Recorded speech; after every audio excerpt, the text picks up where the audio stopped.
자, 이슈 포커스 기호일보 한동식 국장 나오셨습니다. 어서 오십시오. 네, 안녕하세요. 예. 11월 23일은 연평도에 그 북의 포탄이 떨어진 날이 꼭 10년이 되는 날이죠. 네. 2010년 11월 23일 갑자기 쏟아진 북의 포격으로 그 연평도가 쑥대밭이 되기도 했는데요. 10년이 지난 연평도의 표정 어떻습니까, 국장님? 네, 10년의 세월이 흘렀지만 연평도 주민들의 상처는 여전한 것 같습니다. 꼭 10년 전입니다. 2010년 11월 23일 오후 2시 34분께인데요. 인천 옹진군 연평도에는 이제 굉음과 함께 북한의 포탄 170여 발이 쏟아졌습니다. 북의 도발로 면사무소와 민가가 처참하게 폭파됐고요.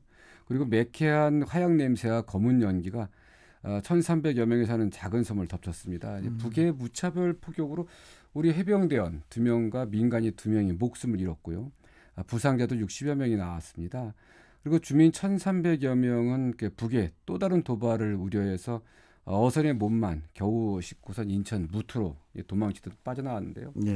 이 주민들은 인천에 와서도 뭐 찜질방이나 임시 주거시설을 전전하면서 꽤 오랜 시간 있다가 어쩔 수 없이 다시 이제 그 연평도 돌아갔는데 정부는 이러한 그 주민들의 이런 불안을 해소하기 위해서 이 특별법을 이제 제정했습니다. 그래서 사업비 9천억 규모의 그 서해 5도 종합발전 계획을 수립하고요.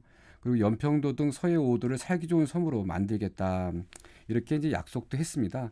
그리고 이제 북의 도발에 이제 강력히 대응하겠다고도 했고요. 그런데 10년이 흐른 지금 연평도를 비롯한 서해 5도는 평화의 섬이 아니라 여전히 그 북의 도발에 긴장을 하고 있고요. 정부의 약속도 잘 지키지 않고 있습니다. 그리고 당시의 상처는 10년이 흘렀지만 여전히 아물지 않고 있고요. 그날의 기억은 이제 주민들에게 여전히 트라우마로 자리 잡고 있다고 합니다.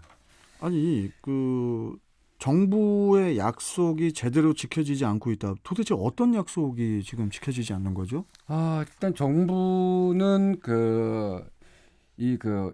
서해 5도 종합 발전 계획을 통해서 여러 가지 약속을 했습니다. 그래서 당시 계획을 잠깐 보면요, 민간 자본을 포함해서 이제 9,100억 원 정도의 그 투입해서 이제 지역의 안보 강화 및 주민 정주 여건 이런 부분을 개선하겠다고 78개 사업을 이제 추진을 했고요. 그리고 각종 이제 대피 시설과 현대화, 여객선 건설, 그 공항 건설, 이런 부분들 큼직한 사업도 이제 포함됐는데, 그런데 그 제1차 계획은 수립 10년이 지나도록 예산 집행률이 절반도 되지 않다고 합니다. 결과적으로 실패했다는 이런 시각이 지배적이고요. 78개 사업 중 50여 개 사업이 완료됐고요. 그리고 10년간 집행된 예산을 보니까 전체의 41% 정도밖에 집행이 안 됐다고 합니다. 사실상 예산이 많이 드는 대형 사업들은 실현이 아예 안 됐고요. 그러다 보니까 정부는 이제 지난 7월 올해 들어서 제10차 서해 5도 지원위원회를 열고요. 올해로 종료 예정인 1차 계획을 5년 연장하는 그런 내용이 담긴 서해 5도 종합발전계획 변경 계획을 심의 의결했습니다.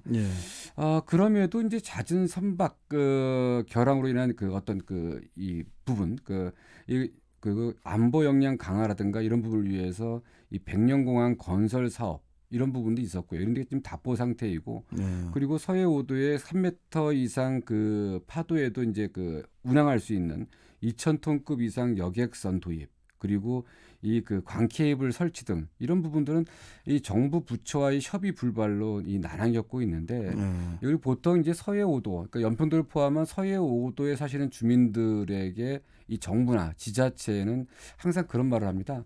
섬에 사는 것 자체만으로도 애국이다. 이런 얘기 하시는데 이런 걸 보면은 애국이라는 말이 무색할 정도입니다. 지금 서해 5도 쪽에 풍력 발전 관련해서도 좀 말들이 많은 것 같던데. 좀 혜택을 좀 주면서 좀 여러 가지를 좀 주민들하고 의논을 하면서 결정을 하는 게 좋을 것 같은데 문제가 좀 많네요. 계속 요새 서해 5도 관련해서 뉴스들이 좀 많이 나오고 있는데. 아무래도 이제 여기서 거리가 멀고 네. 인원이 적다 보니까 뭐 그럴 수도 있습니다. 뭐 표가 안 돼서 그런 건지 모르겠지만. 예. 그나저나 참 그 주민들의 그 트라우마가 네. 여전할 것 같습니다. 네, 그렇습니다. 네, 막 불안불안하고 그때만 생각하면 네. 뭐 포탄이 뭐 그냥 뭐 무슨 게임하듯이 터지는 게 아니라 어마어마한 거잖아요. 그 포탄이. 아, 그럼요. 네. 자, 아무튼 뭐 이 부분은 계속 또 지켜보도록 하고요. 네. 자, 다음 소식을 좀 하나 더 살펴보도록 하겠습니다. 인천시 서구가 잠시만요, 국장님. 지금 TVN 긴급 정보가 들어왔네요. 안내를 좀 해드리고 가야겠네요. 서건로 그 서달로 교차점에서 서구청 방향입니다. 루원 교차로 50m 정도 못 간 지점 2, 3차로에서 승용차 관련 추돌 사고가 일어나서 아직 사고 처리되지 않고 있다고 전동춘 통신원께서 지금 제보 주셨어요. 예, 참고해 주시고요. 자, 인천시 서구가 그 지역 내 전체 아스콘 제조업체를 대상으로 오염물질 발생 여부에 대한 전수조사를 실시한다고 하는데요. 뭐 나름 이유가 있을 것 같은데요. 어떻습니까? 네, 그렇습니다. 일단 뭐 표면적으로는 이 대기보전법 시행 규칙 이 개정으로 1급 발암물질인 벤조에이필렌 등 그 8종의 특정 대기 유해 물질 배출 허용 기준이 신설 강화됨에 따른 조치이긴 한데요. 예. 이 보면 서구가 각종 환경 시설이 집중돼 있습니다. 이게 뭐 수도권 매립지 때문에 그런지 모르겠지만 이 서구에는 이 아스콘 업체가 17개가 있는데요. 인천 전체 20개 중에 17개입니다. 그러니까 뭐 다 서구에 몰려 있다고 이제 볼 수 있는데요. 예. 이러다 보니까 여러 가지 주민들이 이제 불안해하고 아스콘이 이제 아스팔트 그렇죠. 그거 아닙니까? 그거? 예.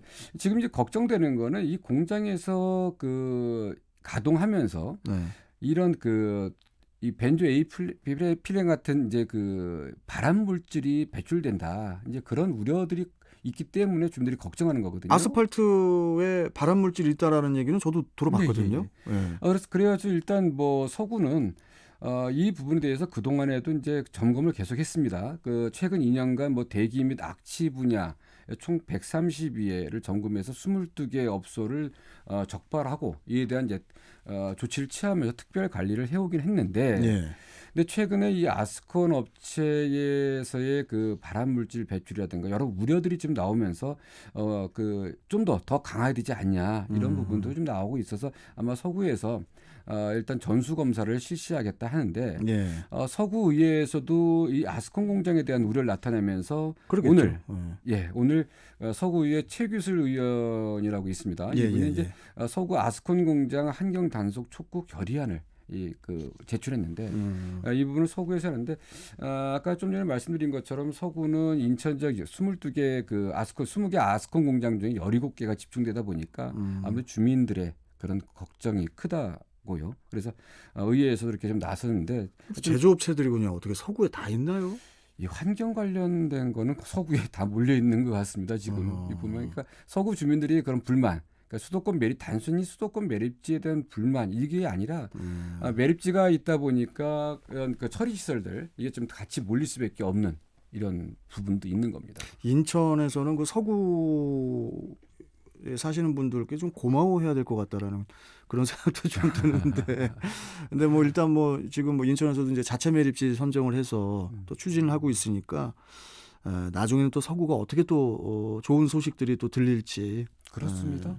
또 지켜봐야 될 것 지금 환경 같네요. 부분은 뭐 서구가 좀 그런 부분이 있지만 가장 발전 가능성이 크고 역동적인 그런 자치구입니다.